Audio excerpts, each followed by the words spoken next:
ഇന്നത്തെ തിരുവചനം ജിറേമിയ 6. കർത്താവ് പറയുന്നു, ശത്രു പടിവാതിക്കൽ. ബെഞ്ചമിൻ ഗോത്രജരെ, ജെറുസലേമിൽ നിന്ന് ഓടി രക്ഷപ്പെടുവിൻ. തെക്കോവായിൽ കോഹളമൂതുവിൻ. ബത്ഹാഗേരെമിൽ കൊടിനാട്ടുവിൻ. വടക്കുനിന്ന് അനർത്ഥവും കൊടിയ വിപത്തും അടുത്തുവരുന്നു. ഓമനിച്ചു വളർത്തിയ സുന്ദരിയായ സിയോൻ പുത്രിയെ ഞാൻ നശിപ്പിക്കും. ഇടയന്മാർ ആടുകളോടൊരുമിച്ച് അവൾക്കുനേരെ വരും. അവൾക്കു ചുറ്റും അവർ കൂടാരമടിക്കും.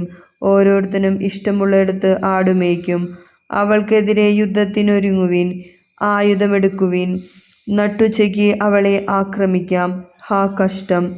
നേരം വൈകുന്നു, നിഴലുകൾ നീളുന്നു. എഴുന്നേൽക്കുവിൻ, നമുക്കു രാത്രിയിൽ ആക്രമിച്ച് അവളുടെ മണിമേടകൾ നശിപ്പിക്കാം. സൈന്യങ്ങളുടെ കർത്താവ് അരുളിച്ചെയ്യുന്നു, ജെറുസലേമിലെ മരങ്ങൾ മുറിക്കുവിൻ, അവൾക്കെതിരെ ഉപരോധം ഉയർത്തുവിൻ. ഈ നഗരത്തെയാണ് ശിക്ഷിക്കേണ്ടത്. നമ്മുടെ കർത്താവായ യേശുവിന്റെ സ്തുതി.